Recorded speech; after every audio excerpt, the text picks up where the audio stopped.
जय श्री कृष्ण। ओम नमो नारायण। जय श्री कृष्ण मित्रों, भक्तिमार्ग चैनल में फरी एक बार तमारू हार्दिक स्वागत करूं छुं। मित्रों, नारायण कवच अत्यंत पावन अने शक्तिशाળી સ્તોત્ર છે જે શ્રીમદ ભાગવત મહાપુરાણમાં છઠ્ઠા સ્કંદના 8મા અધ્યાયમાં આવેલું છે। આ કવચનું પઠન આપની અંદર દૈવી શક્તિઓને જગાડે છે અને બધી જ બાજુઓથી આપણને રક્ષણ આપે છે।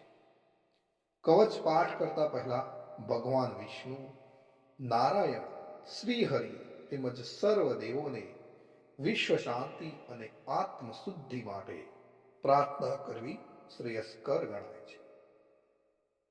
તો આપણે આપણા પરિવાર માટે તેમજ વિશ્વના કલ્યાણ માટે શ્રી હરિને પ્રાર્થના કરીશું। પછી આપણે સંપૂર્ણ નારાયણ કવચનો પાઠ કરીશું। પ્રાર્થના।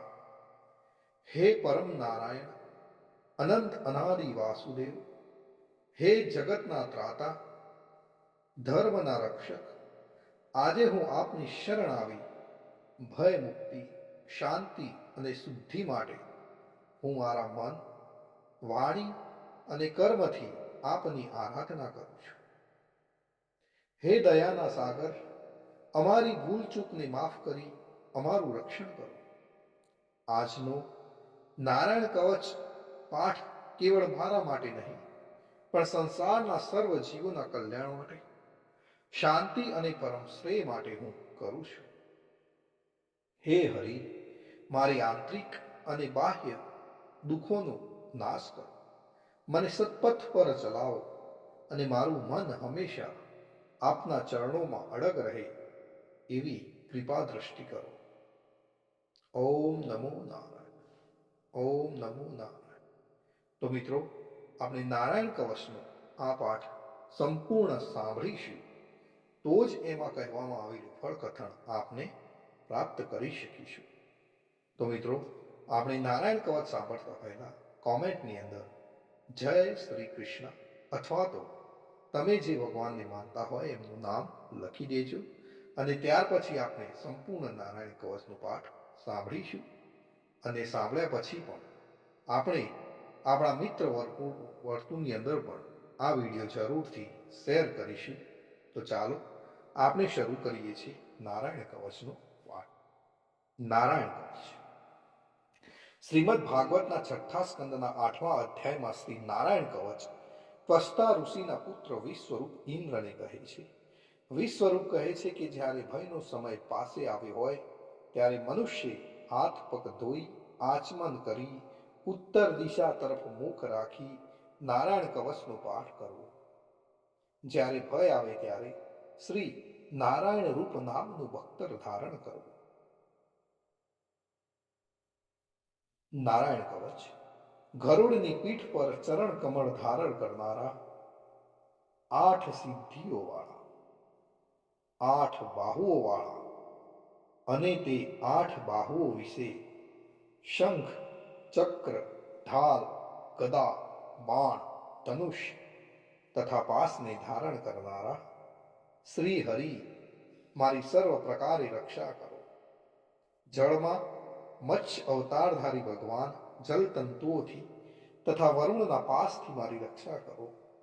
માયાથી પટુક બનેલા વામનજી, સ્થળમાં મારી રક્ષા કરો। શ્રી વિશ્વરૂપ ત્રિવિક્રમ ભગવાન, આકાશમાં મારી રક્ષા કરો। અને જેના અઠાસ્યથી દિશાઓ ગાજી ઉઠી હતી અને ગર્ભિણીઓના ગર્ભ પડી ગયા હતા તેવા નૃસિંહ ભગવાન, દુર્ગ વન અને યુદ્ધ ભૂમિમાં મારી રક્ષા કરો। પોતાની દાઢથી પાતાળમાંથી પૃથ્વીનો ઉદ્ધાર કરનાર ભગવાન યજ્ઞ મૂર્તિ વરાહ, માર્ગમાં મારી રક્ષા કરો। પરશુરામ ભગવાન, પર્વતોના શિખરોમાં મારી રક્ષા કરો। અને ભરતના મોટા ભાઈ રામ તથા લક્ષ્મણ, પ્રવાસમાં અમારી રક્ષા કરો। ઉગ્ર ધર્મ અને પ્રમાદથી નારાયણ ભગવાન મારી રક્ષા કરો।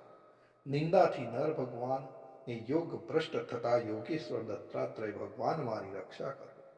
ત્રણેય ગુણોના સ્વામી ભગવાન કપિલ, કર્મ બંધનથી મારી રક્ષા કરો। સનંત કુમાર ભગવાન કામદેવથી મારી રક્ષા કરો। હયગ્રીહ ભગવાન રસ્તામાંથી જતા અને દેવોને પ્રણામ ન કરવા રૂપી અપરાધમાંથી મારી રક્ષા કરો.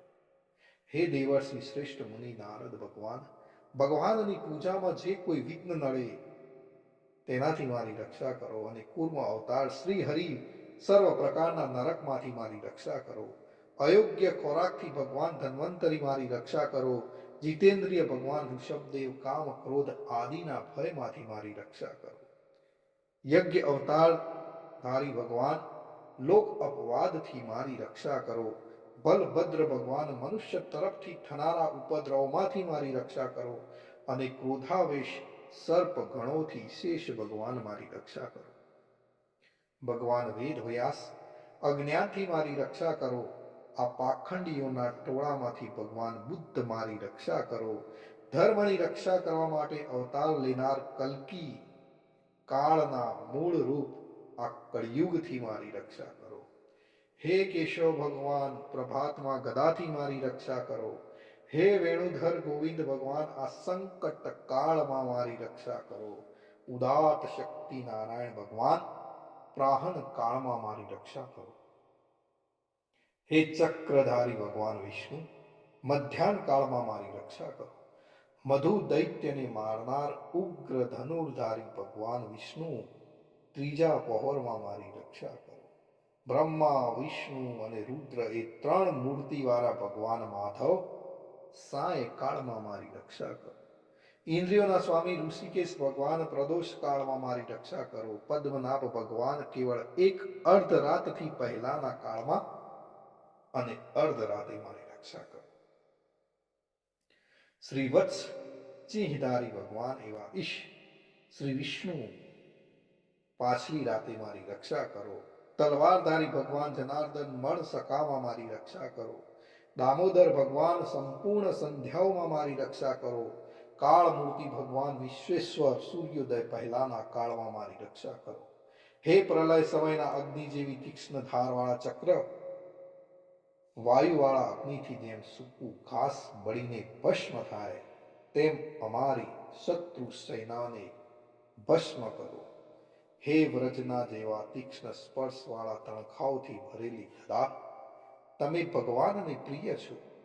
તમે કુષ્માંડ યક્ષ રાક્ષસ ભૂત તથા ગ્રહોનો ભૂક્કો કરી નાખો તથા શત્રુઓના ચૂરે ચૂરા કરી નાખો.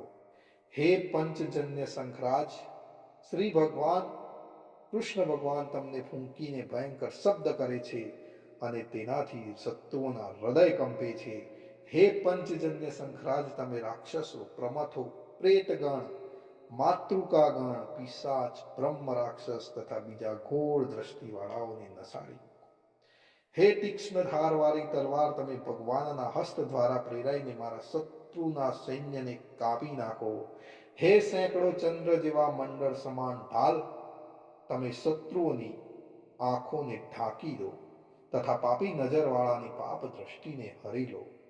અમને ગ્રહોથી કેતુઓથી મનુષ્યોથી સર્પોથી દાઢવાળા પ્રાણીઓથી તથા પાપથી જે ભય થાય છે તે સૌ તથા જેઓ અમારા સુખમાં વિઘ્ન કરનાર છે તે સર્વે ભયો ભગવાન નામના અસ્ત્રના કીર્તનથી જ તુર્ત જ નાશ પામો.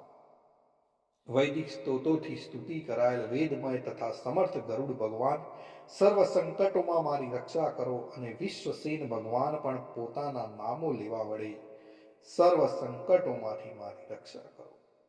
શ્રી હરિના નામ રૂપ વાહન અને આયુધો સર્વ દુઃખોમાં અમારી રક્ષા કરો. ભગવાનના મુખ્ય પાર્ષદો અમારી બુદ્ધિ ઇન્દ્રિય મન તથા પ્રાણની રક્ષા કરો. આ સાકાર નિરાકાર છે કઈ જગત છે સર્વ ભગવાનનું જ સ્વરૂપ છે. આ સત્યથી મારા સર્વ ઉપદ્રવો નાશ પામો. અભેદ દ્રષ્ટિવાળા મનુષ્યોને ભગવાન પોતે ભેદ રહિત જોવામાં આવે છે તો પણ તે પોતાની માયાથી આભૂષણો આયુધો તથા ચિહ્ન નામની શક્તિઓને ધારણ કરે છે. તે સત્ય પ્રમાણ વડે જ સર્વજ્ઞ તથા સર્વવ્યાપક ભગવાન શ્રી હરિ સર્વ પ્રકારના રૂપો વડે સર્વદા અમારી રક્ષા કરો. શ્રી નૃસિંહ નામના ઉચ્ચારણથી જ જળ વાયુ અગ્નિ આદિનો પ્રભાવ પોતાના તેજથી દૂર કર્યો છે. એવા લોકના ભયને દૂર કરનાર ભગવાન ઋષિ સર્વત્ર ચારો તરફ અમારી રક્ષા કરો. મિત્રો, જો આપણે નિત્ય નારાયણ કવચનો પાઠ કરીએ છીએ તો શું ફળ મળે? વિશ્વરૂપ કહે છે કે હે ઇન્દ્ર, આ નારાયણ કવચ તમારી આગળ જે કહ્યું એને ધારણ કરવાથી તમે શ્રમ વિના અસુરોના અધિપતિઓને જીતશો. આ નારાયણ કવચને ધારણ કરનારો મનુષ્ય નેત્રથી જેના તરફ જુએ અથવા તો પગ વડે જેને જેને અડકે તે તુરત જ ભયમાંથી છૂટે છે. આ કવચ ભણનાર પુરુષને કોઈ દિવસ રાજાઓ તરફથી, ચોર તરફથી, ગ્રહો થકી, વ્યાઘ્ર આદિ તરફથી, બીજા કોઈ તરફથી ભય રહેતો નથી. તો મિત્રો, આ હતું આપણું રક્ષા કરનારું નારાયણ કવચ. ભગવાન સર્વનું રક્ષણ કરે એવી જ મારી પ્રાર્થના છે. અને મિત્રો, તમારા ઘરમાં જો વડીલો હોય અને જો નારાયણ કવચનો પાઠ નિત્ય કરતા હોય તો એમને પણ આ ચેનલને જરૂરથી સબસ્ક્રાઇબ કરાવજો. કોમેન્ટની અંદર જય શ્રી કૃષ્ણ લખી દેજો. જય શ્રી કૃષ્ણ.